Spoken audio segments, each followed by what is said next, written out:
I don't be paying attention when I click these buttons. Ah, The shoot. buttons do things, buddy. You build robots. There's a button that takes out the. What is happening right now?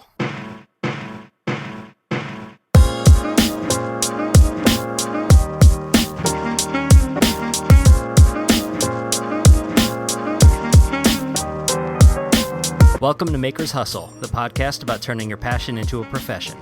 This is episode 5 for Monday, August 8th, 2016. I'm your host, Bill Lavolsi. With me, as always, are Amy Davis-Roth. Hey, Amy. Hey, guys. And Jeffrey Moore. Hey, Jeff. What's going on, Bill? How you doing, Amy? I was going to say, were you going to forget me? It's No. like, hey, Bill. Never. How's it going, Bill? Never that. That was good. I like that one, that intro. We're I getting liked there. Yeah. Getting there. That's good. Big announcement for this week. We have our first Patreon supporter. So a big thank you to Scott Hahn, who is our first supporter. I mean, Scott. Thanks, Hey, Scott. Thank you so much. Those dollars are important. They add up to hundreds. I love the dollar. How do you find our Patreon? You go to patreon.com/makershustle. I was about to say that. All right. That's cool. You know what? Can we just jump into what we've been up to really fast? Yeah, Because let's it do has it. to do with Patreon. Well, All right. I have been designing... but- What? Jeff asked to go first because he always feels like his news is less significant after you talk. Well, I'm really going to feel less significance this week. This week I've been on vacation, so I haven't done anything. No, serious. Well, not anything. This week we actually finally were able to do our Intel call. That went very well. Very excited about that. Hopefully we get a little bit of feedback from them. And then I went on vacation. That's why you look so chill. My mind hasn't caught up with my body yet. So my body's relaxed, but my mind is trying to relax as well. So You look know. healthy, wealthy, and wise, my friend. Oh, well, thank you. I appreciate that. Not to get off track, but I've noticed that when I go on vacation, after about 2 days, I start to get like antsy, like I need Yeah. to get back to work. Does that happen to you? Yeah, that's what Yeah. I'm saying. Like I don't even really detach.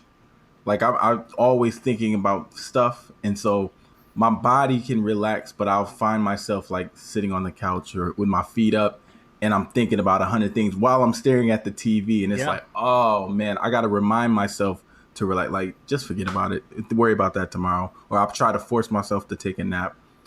So really just trying to detach from society and the world, and Yeah, that's my anything way. longer than a weekend and I start to get antsy. Yeah, absolutely. Usually Yeah, by I'm the Sunday night, same. I'm ready to get back to it. Yeah. I agree. Amy, you Absolutely. said you're working on something involving Patreon. I am. So I have made some surly-ramics necklaces with our logo on it. And I want to use them as a promotion to get people to sign up to our Patreon. And I'm not really sure how we can go about doing this, but I thought like a fun way would be maybe each month we pick a name from someone who's commented or pledged on our Patreon and we send them a surprise surly-ramics necklace. Oh, that would be Ooh. very cool.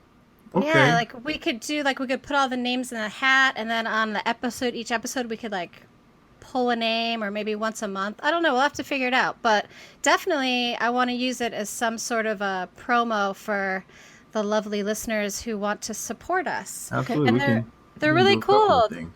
They're our logo, and I'm going to paint them in a bunch of different green glazes. And I've also started making some of our little robots as necklaces, too. So you'll get a surprise surly-ramics for pledging if you win by some sort of random thing. Like maybe we can use a random number generator or something to make sure Yeah. it's super fair. We can figure out the logistics of it.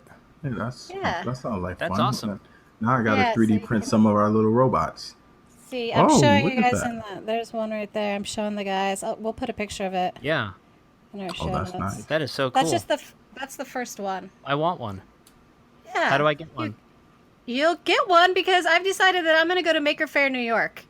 So Oh. I'll bring you one. Whether or not I get accepted into the Bust Magazine Craftacular, which I'm hoping that I will, but they haven't announced their people yet, but I'm hoping that I'll get picked. But even if I don't get picked, I've decided I'm going to go because I want to hang out with you guys, and I'm hoping we can do a live show there. That would be Absolutely. awesome. That is All so right. cool. The trip, that alone would make the trip worth it. Awesome. So I need a place to stay. Jeff, please ask your wife if I can stay with you Air guys. mattress is already blown up. All right, cool. Because New York is expensive. Yes, it Oh, is. But yeah, yeah. don't worry about it. All right, cool. So yeah, I'm gonna go. So I'll give you one there because Bill, you now fall into friends and family, so you will Aw, get a. thank you. I think, and I sort of feel like you guys both have earned your own surly-ramics necklace with our logo on it. Oh. So I'll wear it with Yeah. pride. Yes. Or a bracelet. Can I get a bracelet? I can make bracelets, Ooh. but I'll have to see. I'll think of something cool to make you. I can also make tiles and all kinds of weird things. Oh, So, all right. Now we're talking. yeah, maybe I'll make you guys something special. There's some benefits to this relationship. Even besides the pleasure of our company. Other than that, Yeah. yes. Well, let's see. This week I just published a short video on datum height. Datum height is just a reference height for all of your work surfaces, and if you put all of the surfaces in your workshop at the same height, you can use them for all sorts of stuff. So if I'm working on a particularly large project, like I am right now, they're for a marching band at a high school, but they need these big panels that are going to go up as part of their, like, the scenes for their show. So these things are like 4 by 8 feet, and then there's a big one that's, I think, 7 by 15 feet. So, my garage is only 11 by 21, so fitting all that stuff in there is kind of a trick. But if I have all of my tables at the same height, then I can just move things around and, brace things where they need to be. So I did a quick little video about that. I'm shooting another video, and I am perfecting my brownie recipe. I have a question. Yeah. That was random. That I saw a picture that you posted like with this little green slider thing. I think it was green, but it was like a little slider thing that you use on your wood saw that the guy you're writing a book about recommended. Oh, What yeah. what is that? Oh, okay. It's cool looking and I don't know what it is. It's a push stick. Yeah, what does that do? Well, what it does is when you're making certain cuts on a table saw, you don't ever want to put your fingers too close to the blade. And Good. Jimmy would be the first person to say advice. this because he cut his pinky off on a table saw. Oh. And, he had been building stuff for 40 years and still managed to, he had an accident and, he lost a finger and they put it back on. But to get around this, what you do is when you are doing small cuts that would require you to put your fingers too close to the blade, you use a push stick, which is you push the wood through the saw using the stick. And that way your hand stays away from the blade. And what I did, what Amy's referring to, is on my Instagram, I drilled a couple of holes and I installed some magnets in the bottom of the push stick. So that way I can just slap it onto the side of my table saw and it's always there ready to go. Yeah, it's cool. That way I don't Very lose smart. it. It's not on the floor. I don't go, well, where the heck did I put it? It's always right there, stuck to the saw. Off we go. That's Very, great. very smart. I like that. Well, Thanks for that was explaining. actually Jimmy's idea. He did a quick video about it a while back, but my old table saw did not have a cast iron top, so nothing would stick to it. It was aluminum, and if you've ever tried to stick a magnet to aluminum, you know it doesn't work. Yeah. So, what are we talking about this week? Creativity. How to be creative. Woohoo! Could you tell that wasn't Amy? A little. Okay. This is Jeff. Ooh, we should do an episode trying to be each other. Or not. Yo, not. I make robots. So this week's Yo. topic is creativity. So a few of the things that we want to talk about, we might not get to all of them. What is creativity? Where does it come from? Can it be taught? Does everybody have it? What do you do when you hit a slump? Who wants to go first? I bet Amy has a list. I do. I have a list. So many questions. Go ahead. Pick one of them, Bill. All right. Ask me one of them. Well, this is something I'm curious about because I know what creativity is to me, but I suspect it might be different for you two, and let me explain why. All right. For me, creativity is problem solving given a set of constraints. So, for Yes. example, I need to build a thing that does X using these materials and these tools. Mm-hmm. And then I have to figure out how to do that. Yep. But, Amy, you're working with the same materials all the time and the same tools, more or less. That might be true, but I don't consider what I do to be all of what creativity is. I mean, Well, that would yeah. be a very narrow view of it. I think pretty much what you said is true. I think that creativity is sort of the remixing of what you have available to you and creating something new with it. So there is an author who once said that, and I'm sorry, I can't think of who it was, but I read somewhere, and I love this sort of theory on it, is that mockingbirds, for example, are the true artists of the bird community. Because what they do is they take all the songs around them that they hear and they remix it into something of their own. And I think that sort of explains what creativity is. And innate, I think, to human nature. I think it's something that we all have within us, this desire to be creative, this desire to problem solve. I think a lot of creativity is problem solving. Yes. You know, you want to make something. How do you do it? It's also a lot like science, which is why I'm such a big fan of science. You know, you sort of have a hypothesis, and then you test that hypothesis by doing experiments, by seeing if you can build what it is that you want to build. And then whether or not it comes out, then you have your data and you analyze that data, and then you come to conclusions as to whether or not what you created was a success or a failure. And then you can go back and redo it again. And then you're sort of building on your creativity. So you can look at creativity as purely like mental, you know, artistic endeavor, or you can look at it more like a scientific endeavor. And I think both are accurate. Jeff, what about you? What do you think? So, what do I think about creativity? Yes, that's what I asked you. I have Be prepared yes. next time. I'm going into a very deep and very sensual place. Oh my God. Very sensual. So for me, creativity, and I wrote this down because I didn't want to forget it. When it hit me, I was like, oh, I got to keep this. Creativity is the manifestation of inspiration. Did you get that? I got the it. manifestation of inspiration. Now, let me tell you why. I think both of your definitions were great. I really want to say that I lean more towards Amy's because you said the word constrain in yours, Bill. I don't think that you have to necessarily be under constraints to be creative. And I know that's not what you're saying. When I think about like limited resources, yes, that's creativity, but you can have all the resources and still be creative if you follow my train of thought. Yeah. So the manifestation of inspiration, and I say creativity and art are kind of like synonyms of each other. And I really think art is not necessarily just, and I know everybody probably would agree with me, but art isn't necessarily like something that you draw or something that you paint or music. I look at my robots, like I tell you, when I've made a lot of things. And like I sit back and I'm like, sometimes I just gotta sit there and like, yo, that is gorgeous. You know, and I stare at it and I'm like, the way that I did that and just the feeling that looking at something that you've created, that it gives you, that for me is the manifestation of that inspiration. And it all comes from either a feeling, it all comes from a thought, an emotion, but it's the manifestation and you actualizing those things. I'm using a lot of nice words. I'm telling you, like I said, this is very sensual, but it has to come from that kind of place when you kind of discuss inspiration and creativity, because it's a very fluid relationship. It's a very, powerful thing. Really, when you create something and you see it come to, maybe it's not exactly like you envision it. Because come on, how many of us had thought of something like, yeah, this is what I want to do, and then by the time you're done, it looks nothing like what you originally thought. But just that process that you go through, and you might have to go through a lot of different things, but when you get that final result and you look at it and it's beautiful and it makes you feel a certain way, that for me is creativity. That was beautiful. All right, that's it for the show. We're done.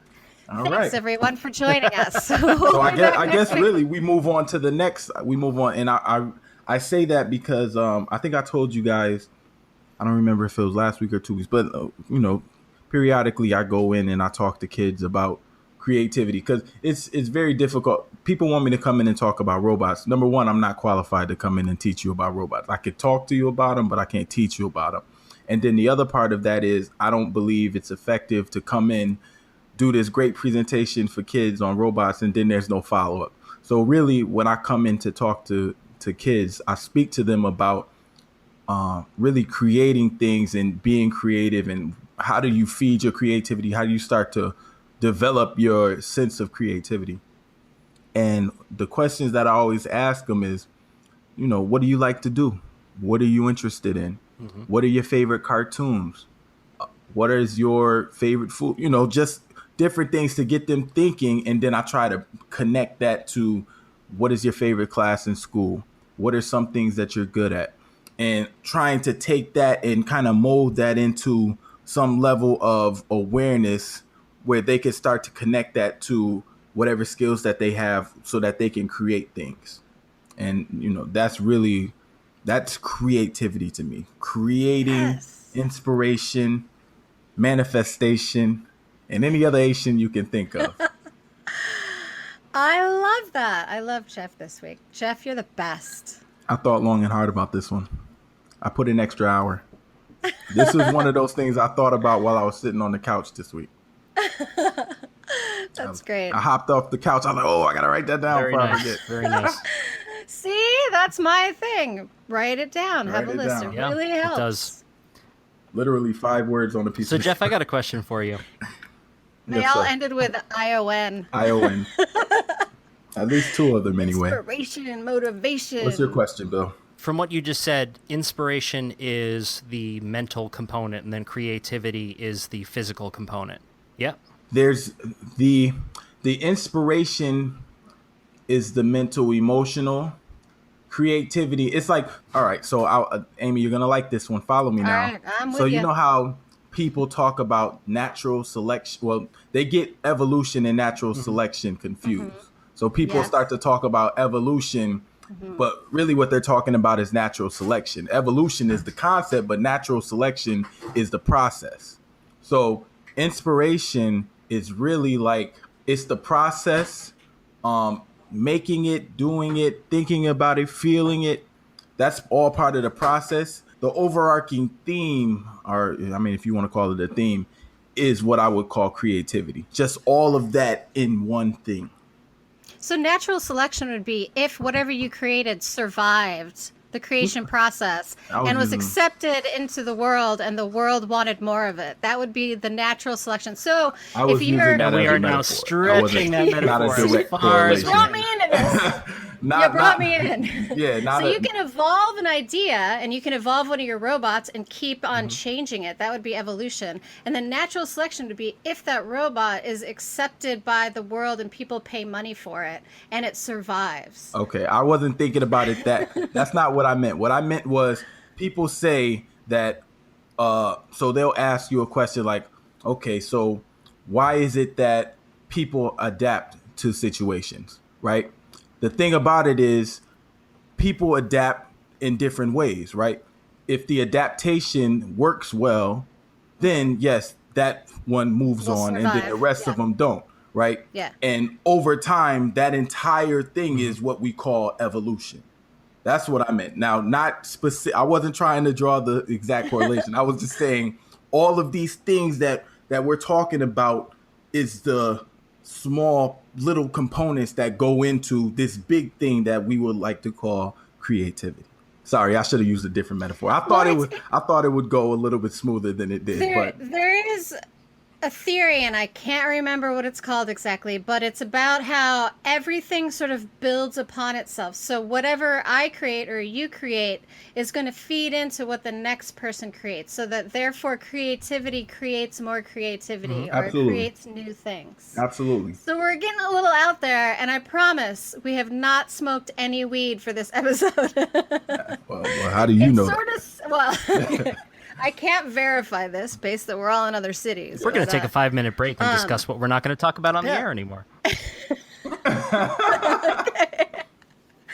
And now we're back. So, Bill, do you have another question for us? Yeah, sure. Well, I To think keep us on track. See, for me, I kind of have a different concept of it, I guess, because for me and the work that I do, creativity is, I don't know, it's a very physical process for me, and I don't know if this is just my personality or what, but for me, creativity is a very, like, hands-on. Sometimes I'm not thinking about it. I don't know. I've just decided that I'm doing this, and then I start doing it, and something comes out the other side, and it might not be what I intended. I might not have intended anything at all, but at the end of it, I have a thing, whether that's an article or a video or a something that I actually built. But sometimes it's the strangest thing. It's like I start fiddling around with something and it gives me an idea, but not like a conscious, oh, it would be cool if I did this.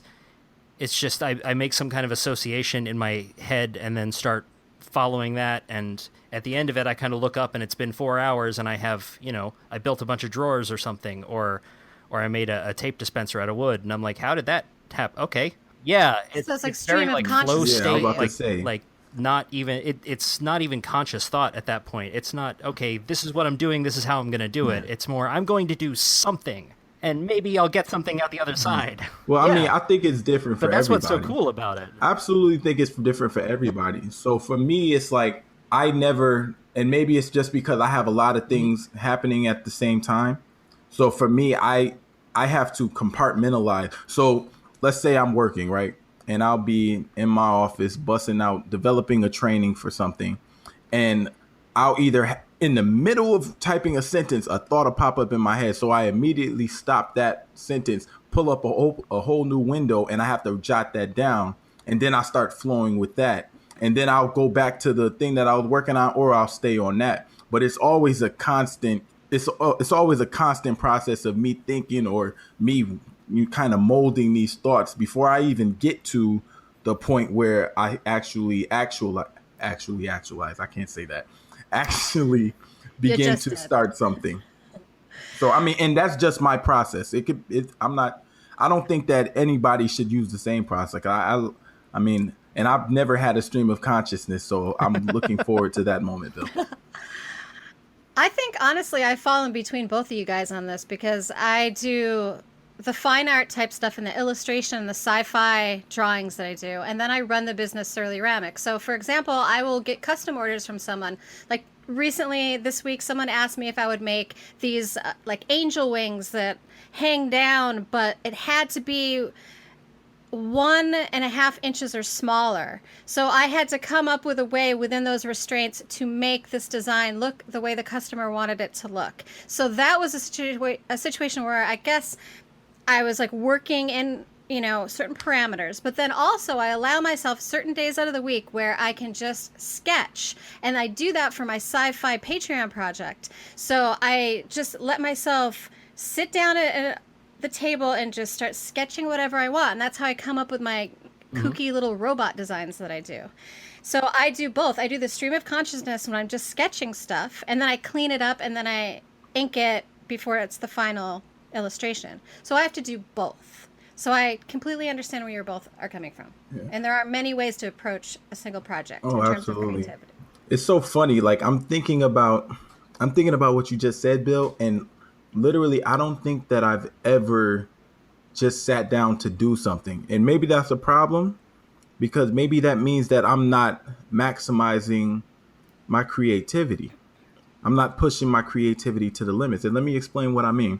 So when I was younger, I used to draw a whole lot. I'm actually a decent artist. I'm nowhere near you, Amy, but I'm a decent artist. Like if you anime, I used to love drawing anime. I think everybody did that when they were in school, just because they didn't feel like listening to the teacher.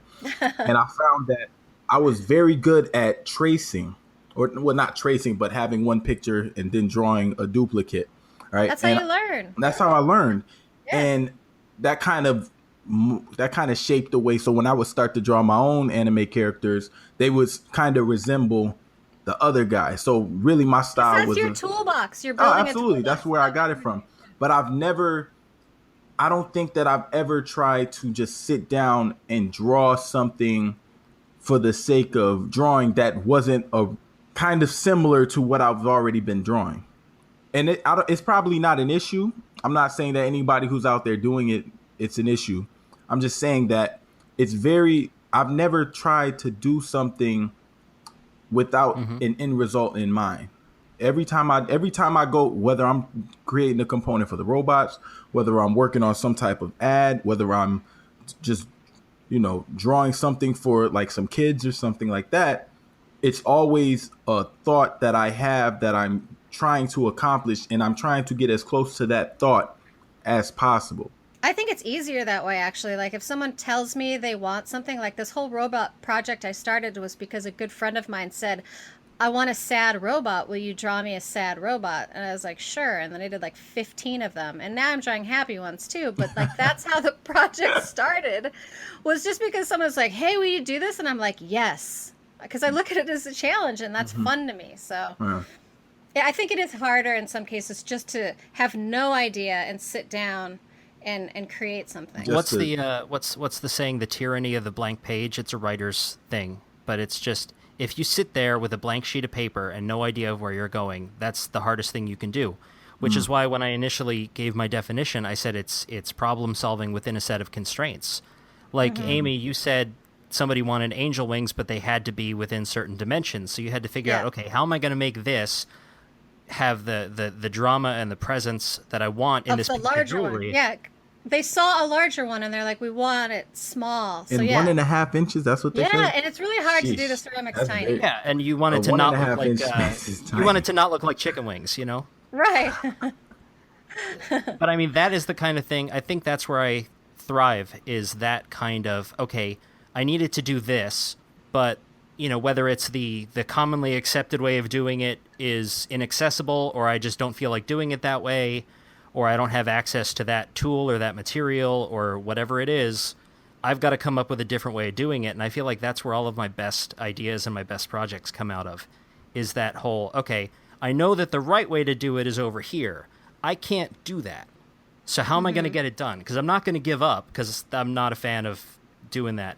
Now, I will abandon something if it's, okay, you know what, this isn't turning out how I wanted, and I've lost interest, and I have a better idea. So moving on. Don't let your ideas become your children. Yeah, that's a good point. Well, I stole that one from Jimmy again. I steal Learn a to lot let of go. I steal a lot of ideas from Jimmy. But that means you're going to write an excellent book. All that stuff is rolling around in my head, and sometimes it comes back out in other contexts. But he told me, he said a professor of his would have them fill up notebooks with ideas and then throw the notebook away. Not literally, but just like, start on the next one. Don't hash any of them out. Don't sit there and figure out how they're going to work. Just write it down, close the notebook, get a new one, start again. Because ideas are just going to keep coming, and you're never going to be able to act on all of them. It's a way of training your brain, too, to come up with new ideas. Yeah.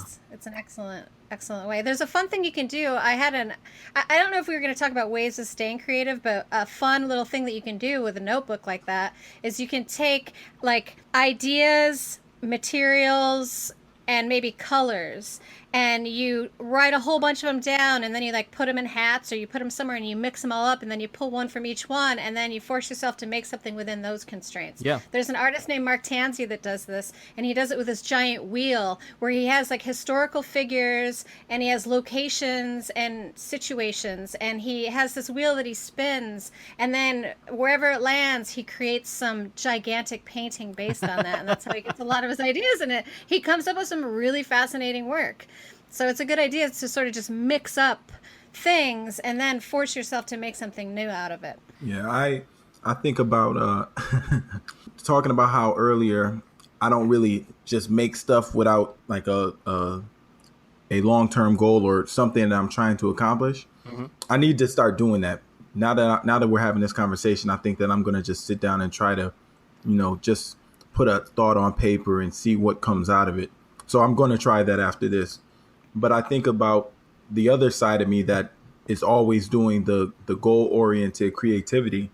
I think the key for me to stay creative is I need to have something that doesn't require my ability to be creative. And you're going to need to explain outlet. that one, because So basically, like so you know how you have writer's block. This is my process. Again, it's always the process with me. So whenever I work on something, I always get jammed up. It doesn't matter what it is, but because I have to accomplish a goal, because I'm creating something to be a component or a robot, or because I have somebody asking me to do some type of logo or something like that, I have to get it done, but I'm not happy with what's coming out of me right now. So I think in order for you to stay creative, you have to have something that doesn't require your creativity to take your mind off of it. Because as long as your mind stays on it, it kind of drains you. It takes you into a little dark space, and then you're either frustrated, and that's where sometimes your work starts to suffer. So for me, though, and this is also because, I work a full-time job. So working a full-time job and then coming home and trying to be creative, it's very easy for me to just get jammed up. Yeah. So on the weekends, I play semi-pro football, and like literally it's my chance where I can just not think about anything. Like I'm able to get all my stress out. I'm able to exert some physicality.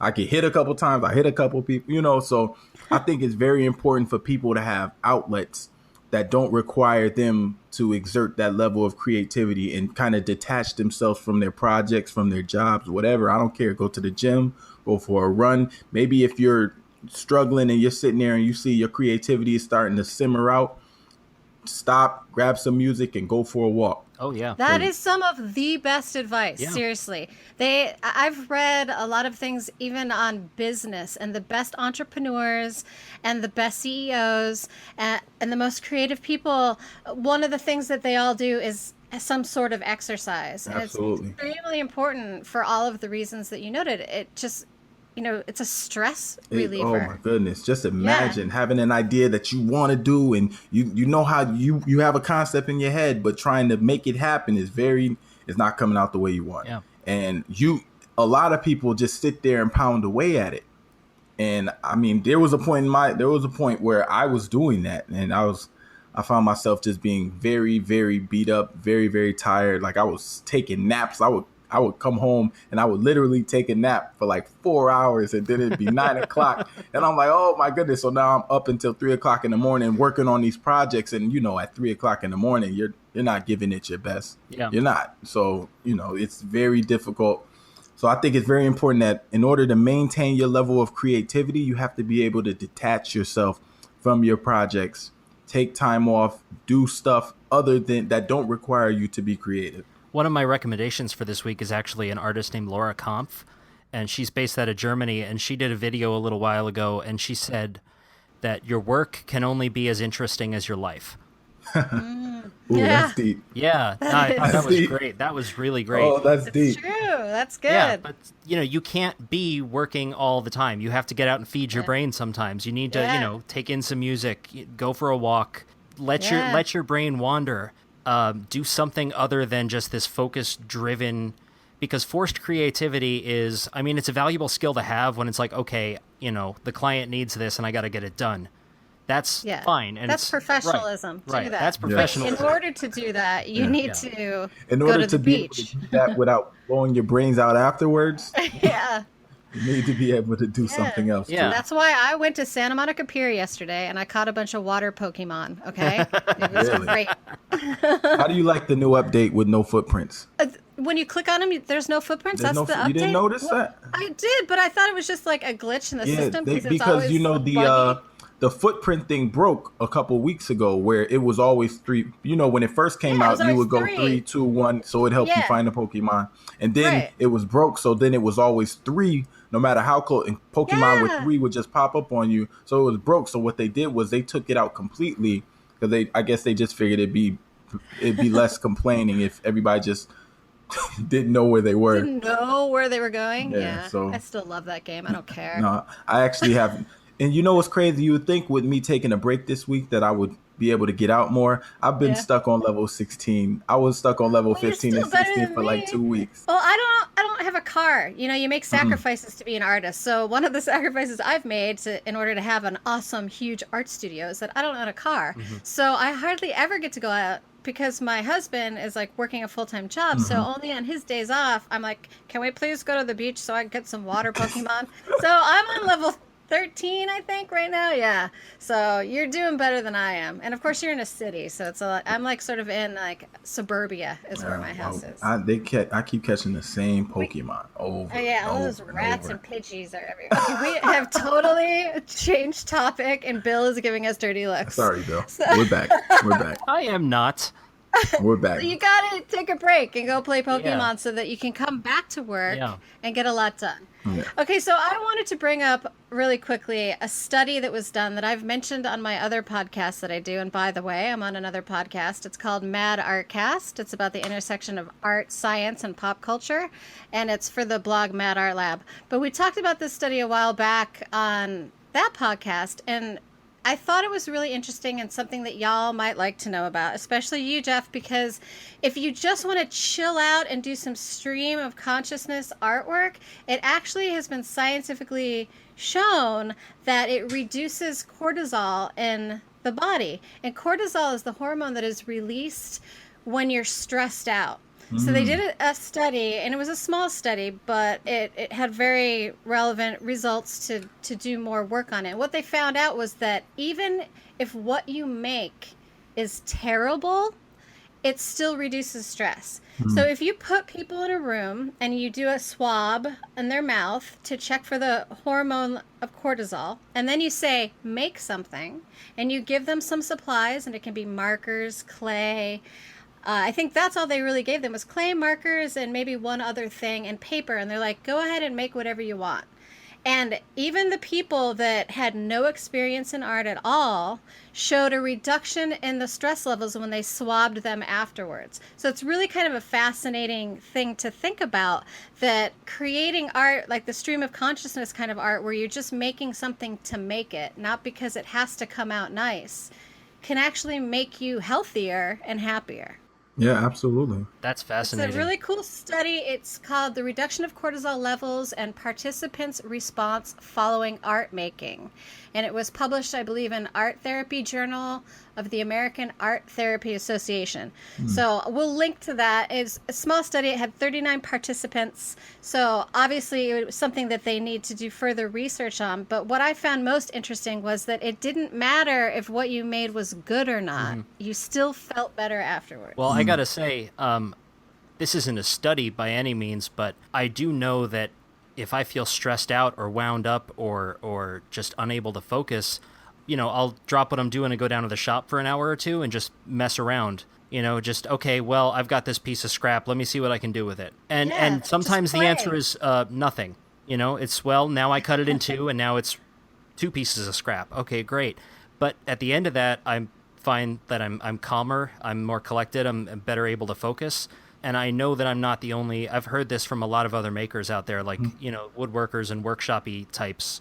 So even though it might not be art and you might not be making anything specifically, but, if you have a workshop or even just a sketch pad or whatever, if you're starting to feel a little tense and wound up, just go putter around for a while, and it doesn't matter if anything comes out the other side. Just Exactly. Absolutely. Just And play. yeah. since we're talking about ways to kind of keep those juices flowing, another thing that kind of helps answer some of the questions that you talked about, well, not questions, but some of the points that you talked about, like being stressed out, is meditation. So also another thing that I teach is mindfulness meditation. I'm a terrible meditator, but there's people who are way better than me, more skilled at it. But what it does is it really starts to make those connections in the brain, because, when you're stressed out, your body literally changes. Not only do you feel different, but your body is different and your brain is different. Yeah, it's because of those cortisol levels. Absolutely. So when not only is creativity important, but being able to, sit down, do some breathing exercises. Maybe you're working on something that's not coming out the way you want it to.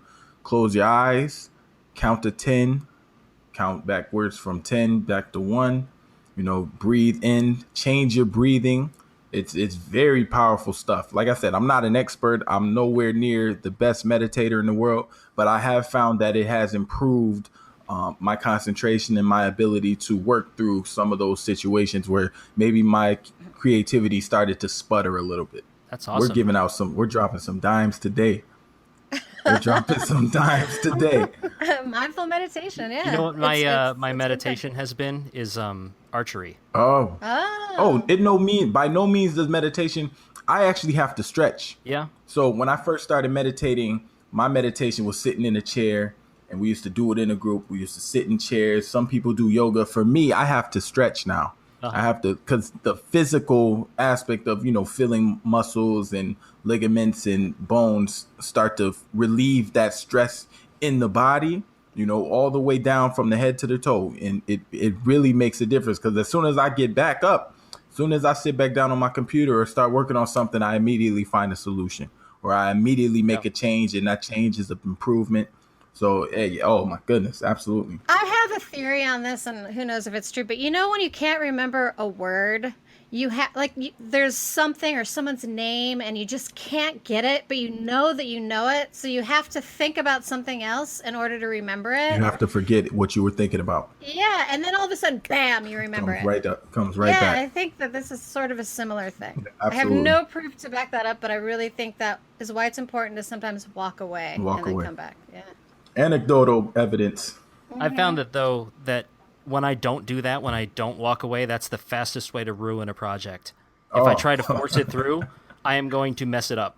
So there are days when I'll make a mistake and it'll get me frustrated, and I'll go, okay, well, and then I'll make another mistake, and that's if I make 2 mistakes in a row, it's time to quit for the day. It's time to go do something else because it's not going to get any better from here, and I want to keep my fingers. I used to be obsessed with finishing a project in a day, and it took a really long time for me to learn that it was okay and better to walk away and come back and look at it with fresh eyes. Yeah. So, yeah. Yeah.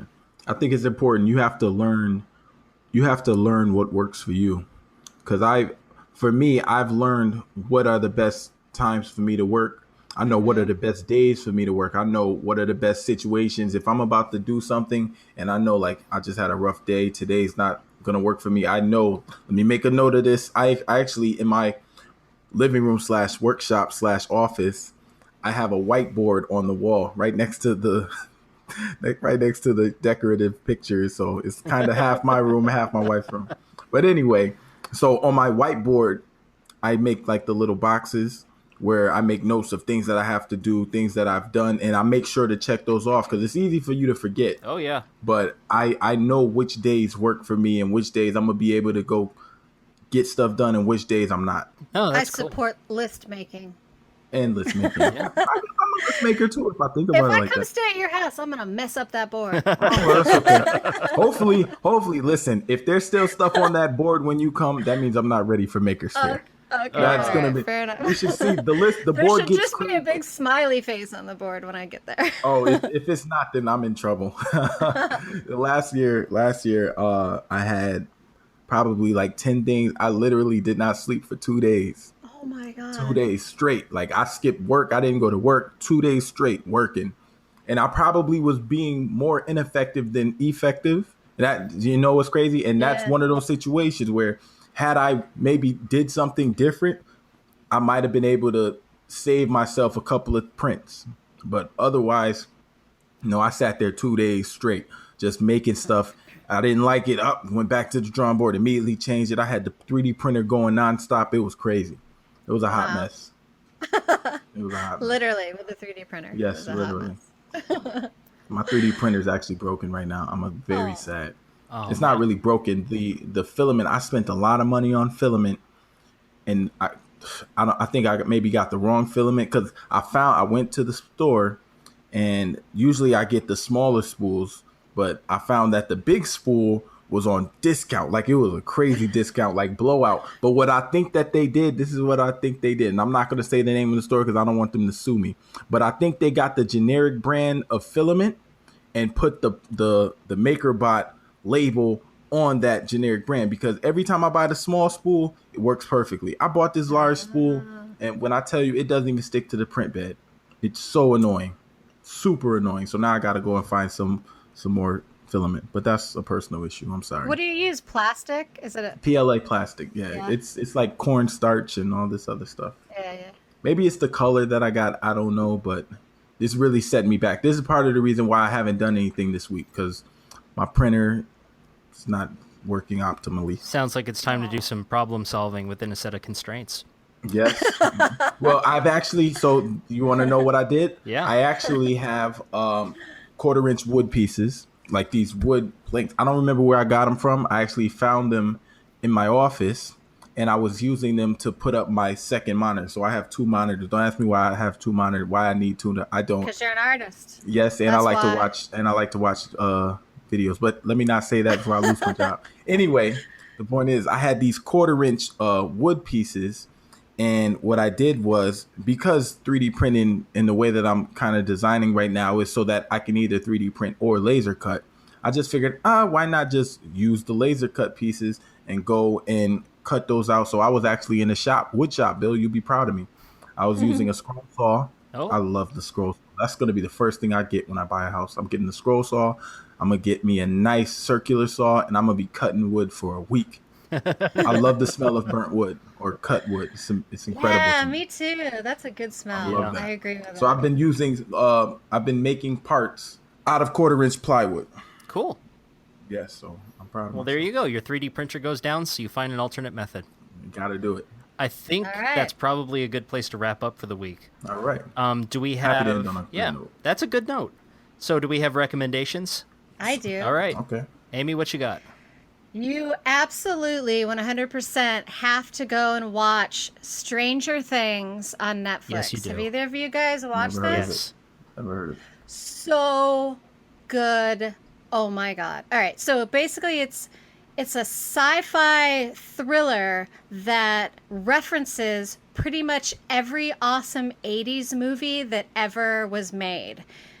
And it takes place in 1983, and it stars Winona Ryder, who you would never even recognize as Winona Ryder. Like, you wouldn't even know it until maybe like halfway through that that's Winona Ryder, and she's incredible. And I'm not going to give any spoilers, but it is so good. And for me, I know that I am probably older, but in 1983, I think I was like 12. So everything on this show to me is like super nostalgic and awesome. And it feels like you're watching Poltergeist for the very first time. It's so great. It's basically the story about a child that goes missing, and that's all I'm going to really say. Okay, and it's so incredible and it's so well done, and they use actual science in it. It's a sci-fi thriller, obviously, but they have some actual legit bits of science that they teach you throughout the show, and it's really good. They stick as best they can to the reality in order to tell the story. And then the story gets pretty wild, but it is so incredibly good. It's 8 episodes. It's on Netflix. I literally, when my friend told me to watch it, sat up until 3:30 in the morning binge watching the entire series. Yeah. And then I Netflix watched will it do that again. to you. Yeah, and then I watched it again with my husband on his day off. It's so incredible. If you like sci-fi, if you like science, if you like, sort of spooky, creepy stuff, or if you are a fan of anything like E.T. or Poltergeist or Indiana Jones or any of those, like Firestarter, any of those Oh, old yeah, it's very 80s Stephen movies. King. It's very Stephen King. It's almost a little bit X-Files. It's so incredible and so well done, and the set design, everything about the show is just on point. I sat and need watched to the check whole that out. yeah, I sat and watched the whole thing in a day with my wife, and you're right, because Yeah. episode 2 she went, "Wait, is that Winona Ryder?" Yes, yes. It's Yeah. amazing, and she's I need to- phenomenal in it. Yeah. And that's part of it. Like they cast her because the idea of the show is sort of to give you this retro feel for things from the 80s. And oh man, Without they did crossing such that an line incredible- into like campy, "Hey, remember this? Hey, remember this? Hey, remember this?" Yeah, it's subtle yet obvious. I don't know how else to explain it, but it's so incredibly well done. Yeah, You gotta it's check very it out. cool. I need to Yeah. check that out. I'm gonna be honest. I have not turned on Netflix at all this week. Probably like 2 weeks. What have I been watching? I don't know what I've been watching. Well, you But need to go watch Netflix is- Stranger Things. Yeah, I'm gonna Stranger check that Things. out. Oh, So well, I mean, good. I know what I'll be watching. Is my recommendation. I've actually I discovered 2 shows. One, they're both on YouTube actually, so I recommend everybody check them out. Pokemon Origins. There's a Pokemon Origins. It's a 4-episode show. What it is if you ever played the Pokemon Red, Blue, or Yellow video game, it's basically that. So it's not Ash Ketchum, it's another guy. So that was pretty cool. I didn't expect to see that, and it was I love watching anime. So that was the first one. And then the second one is also an anime, also on YouTube. I don't know if everybody likes watching the English subs. Some people don't like to watch English subs. Some people prefer the English subs. There's a new Gundam series called Iron Blood Orphans. It is so awesome, and I've seen probably every Gundam series that there is. This one is quickly becoming my favorite, and that's not easy because I can watch check it out. Gundam. I've seen Gundam Seed probably 30 times. The entire all 50 episodes, both seasons. This one is quickly becoming my favorite. And I'm not finished with it. That's what I've been watching this week though. I'm kind of So I shocked. When you're recommend that The one. done. guy who likes anime When and you're robots done. likes the anime about robots. Very true. Very know, true. I guess shocking. that's not as big of a reach as I thought it was in my head. Well, when you're done, watch Stranger Yeah. Things. I'm Yes, telling absolutely, you, you're absolutely. gonna love it. But I will check that out. All right. So I've got 2 recommendations on the theme of creativity and making stuff on YouTube. You should check out Tim Sway and Laura Kampf. Tim Sway is up in Connecticut. He is an upcyclist. He likes to, as he puts it, he likes to turn worthless stuff into priceless stuff. I love that. Yeah. So he'll take garbage or broken things. He'll make like a table or a desk out of a pinball machine that's broken that nobody wants love anymore. that sort of he made stuff. Oh my he God. made an Eames-inspired chair out of old satellite dishes. Oh, It's I love super this cool. already. Yeah. And then Laura Kampf is this very cool artist. She makes gorgeous videos. She's based in Germany. And just go check out everything she's ever done. But there's one specific video that I'll have a link to, and then go watch everything else. cool. And those are my recommendations for this week. So, Okay. before we finish up, where can everybody find you? Amy. I don't know, Bill. Where can everyone find I think me? they can find you at surly-amy on Twitter and then at surly-ramics.com. That's correct. Yay! Yay, I win a prize. Yay! Jeff? All right, you can find me Facebook, Twitter, Instagram at more_4. Also, please check out the website Animec Project ANIMECHPROJECT. I don't know why I keep spelling that out, but it's very difficult to spell out without laughing. AnimecProject.com. Jeff, I have to And- inform you that on Facebook, you're not actually more_4. I'm not more_4? No, you're more number 4 OUR. Oh. He doesn't even know where he is. You can also find me on Patreon at Surly Amy. I've been doing some cool stuff there, so check it out. It will be more 4 by the time this show comes out. I like more four _ or underscore more 4 because it rhymes. I did. More_4, right? That's okay. That's good. It rhymes. Must have been taken when I looked for it. Yeah.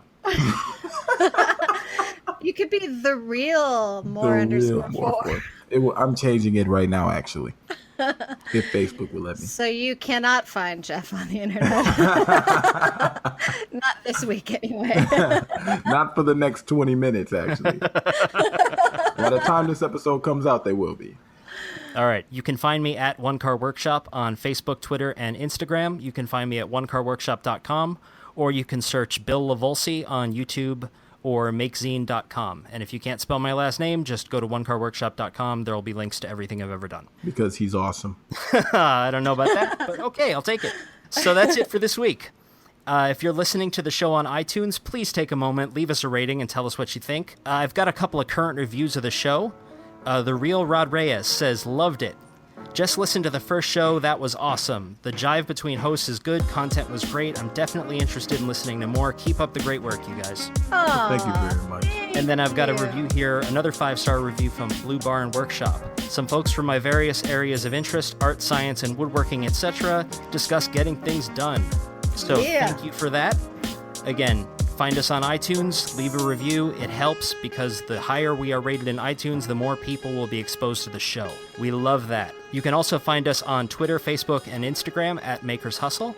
If you want to ask a question, give feedback, or suggest the show topic, send an email to info@makershustlepodcast.com. Once again, thank you so much for listening, and while this show might be over, the hustle never stops. See you next week. Bye, everyone. See you later. And the name has been changed officially. Nice. Amy, Yeah. in 1983, Yeah. I wasn't born yet. I know. I'm like mom here. It's okay. I don't mind.